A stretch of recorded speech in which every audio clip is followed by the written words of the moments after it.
Hi friends, now from the last video we have started the important topic of section 1, that is current electricity. धारा विद्युत कशाला म्हणायचं आणि त्या धारा विद्युतच्या संदर्भामध्ये असणारे सगळे परिणाम किंवा धारा विद्युत कुठल्या प्रकारे प्रवाहित होते, त्याला कुठल्या प्रकारचे घटक कारणीभूत असतात, हा सगळा भाग आपल्याला चॅप्टरमध्ये घ्यायचा आहे. In the first video we have seen the basic concept regarding the electric current, that is potential difference. Whenever a potential difference is created inside a conductor, then the current can flow through it. मागच्या व्हिडिओमध्ये आपण हा सगळा भाग डिटेलमध्ये बघितलेला आहे. Let us continue today. Which are the substances which are good conductors? The substances which possesses free electrons. ज्या पदार्थांमध्ये मुक्त इलेक्ट्रॉन असतात ते पदार्थ विद्युत धारेच्या बाबतीमध्ये चांगले कंडक्टर असतात. And for this purpose all metals are good conductors. Why? Because metal possesses free electrons in their outermost orbit.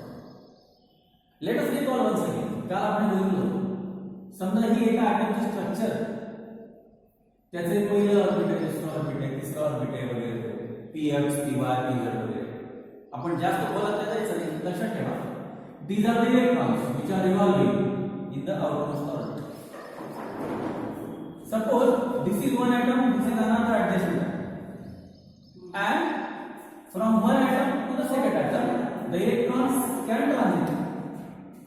म्हणजे एका ॲटम पासून दुसऱ्या ॲटमकडे इलेक्ट्रॉन ट्रान्झिट होऊ शकतात.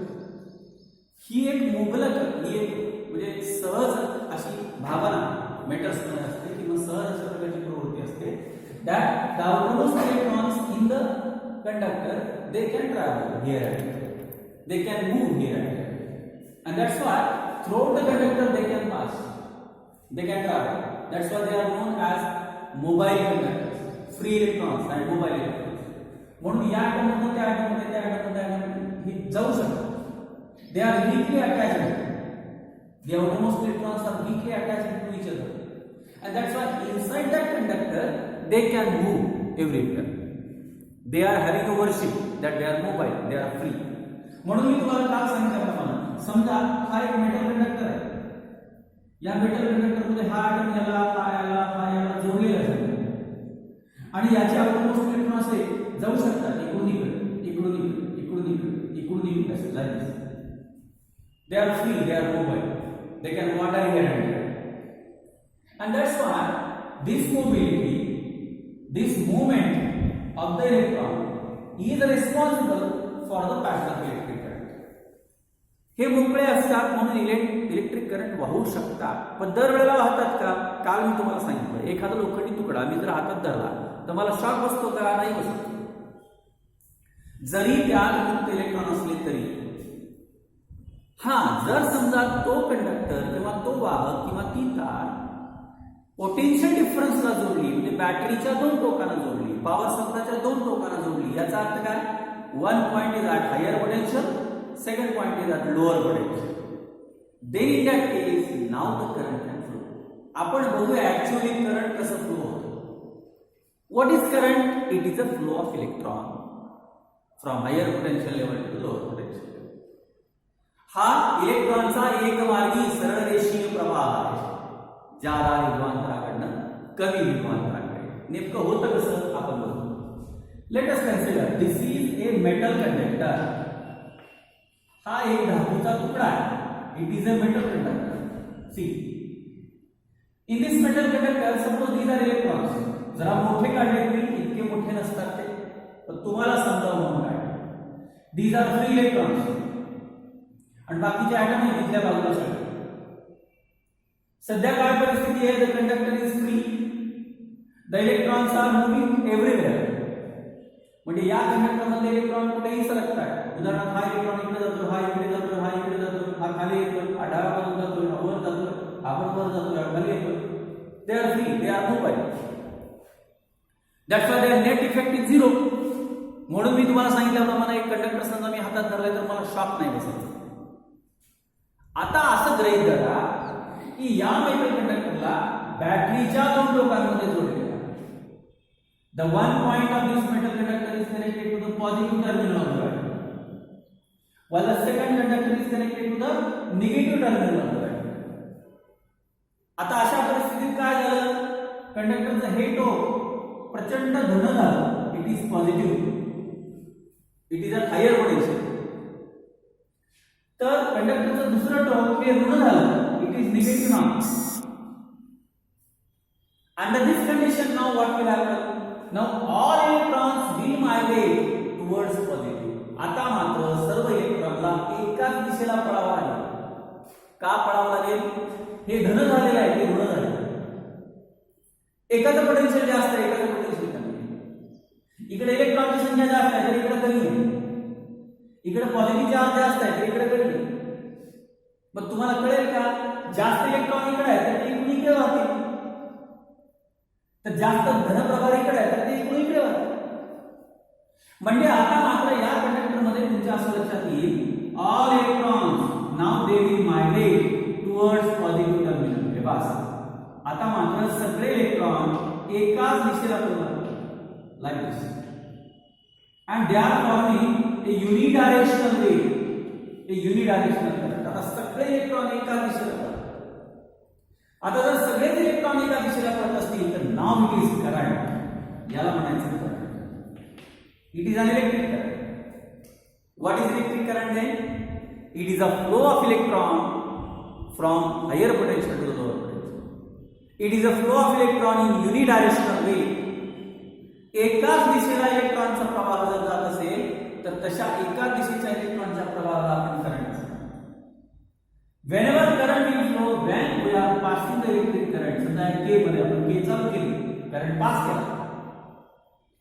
करंट पास केला म्हणजे नेमकं काय केलं? We are creating a potential difference between these 2 points. When we are creating potential difference between these 2 points, then in that case what will happen? The electrons will migrate towards one point in unidirectional way. Then this will be called as current electricity. याला आपण धारा विद्युत असं म्हणतो.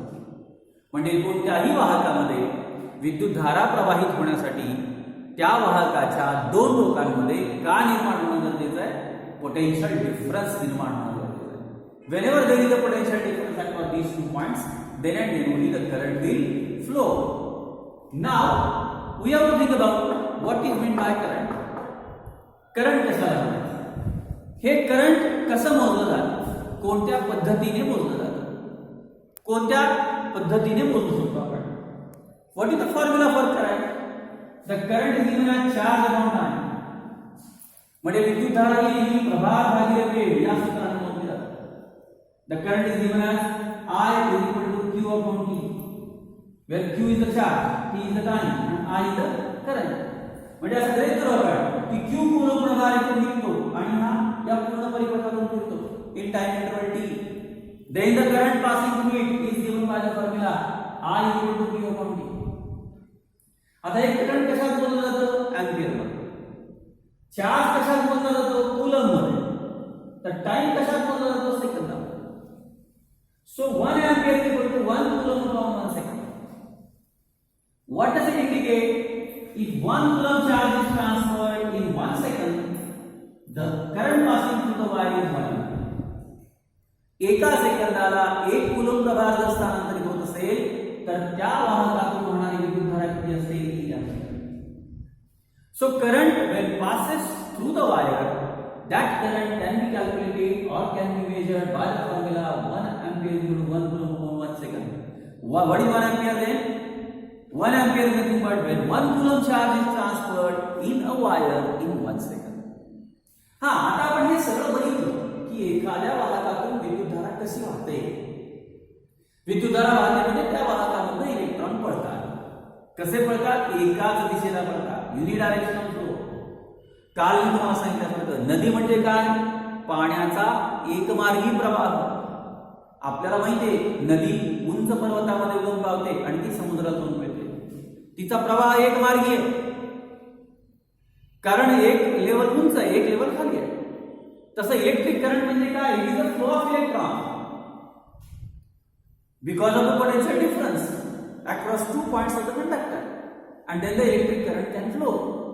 मग हा electric current आपल्याला या पद्धतीने मोजता येतो.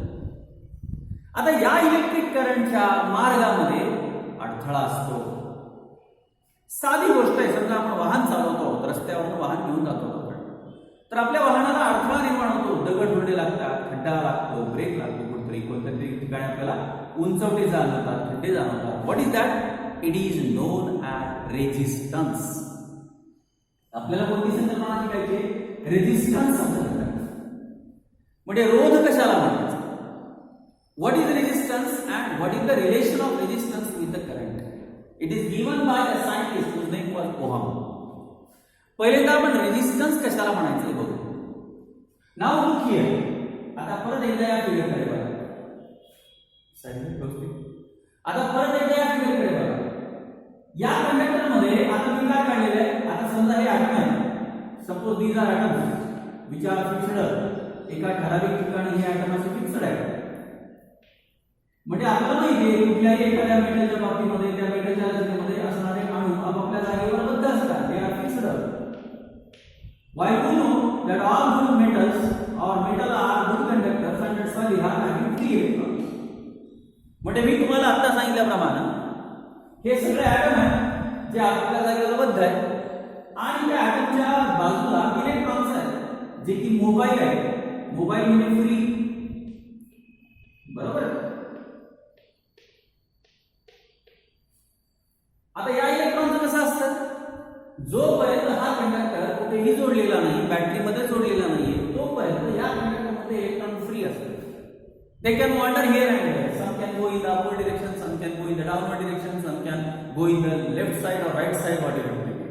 म्हणून त्यांचा एकूण परिणाम कसा असतो? शून्य असतो. सध्या तरी हे सगळे इलेक्ट्रॉन फ्री आहेत मोबाईल. पण आता इथे सांगितल्याप्रमाणे समजा आपण आता असं केलं की या कंडक्टरच्या दोन टोकांमध्ये बॅटरीची दोन टोकं जोडली आहेत. One point is connected to the positive terminal while second point is connected to the negative terminal. आता काय होईल? आता मात्र सगळ्या इलेक्ट्रॉनला बंधन आहे. काय बंधन आहे? आता हे सगळे जे गुलाबी इलेक्ट्रॉन तुम्हाला दिसतात ना, त्यांना आता एकाच दिशेला पळावं लागेल. कोणत्या दिशेला? They should be now travelling towards the positive terminal only. ते बघा असे एकाच दिशेला पळतात. They are moving in one direction only, and that's why they are forming the current. आता मात्र सगळे इलेक्ट्रॉन पुन्हा धनात्मकाकडे वळतील. असं करताना काय होऊ शकतं? The electron can collide on that. त्या वाहकातून इलेक्ट्रॉन पळताना आता असं घडू शकतं की हे इलेक्ट्रॉन त्याच्या मार्गात येणाऱ्या अणूंवर आदळू शकतात. त्यांची टक्कर होते. अशी जर टक्कर होत असेल तर इलेक्ट्रॉनच्या पळण्याला ब्रेक लागतो. ते मंदावतात, त्यांची गती मंदावते. The motion of the electron may be retarded. The motion of the electron may be slowered down. This slowing down of the electron speed is known as resistance.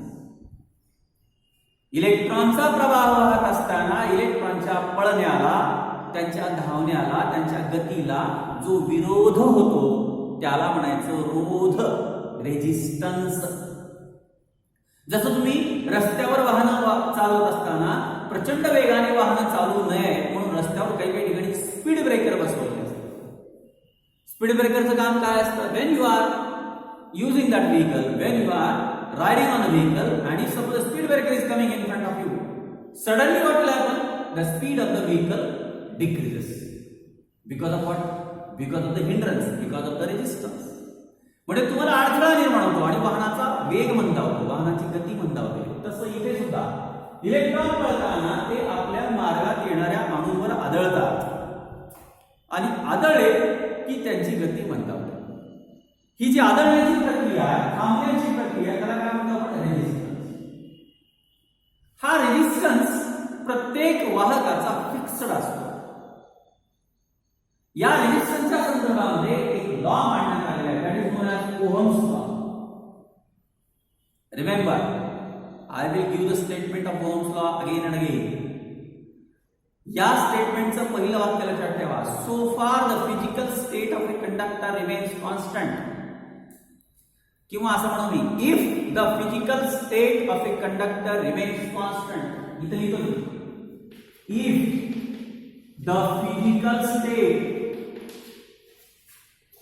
the physical state of conductor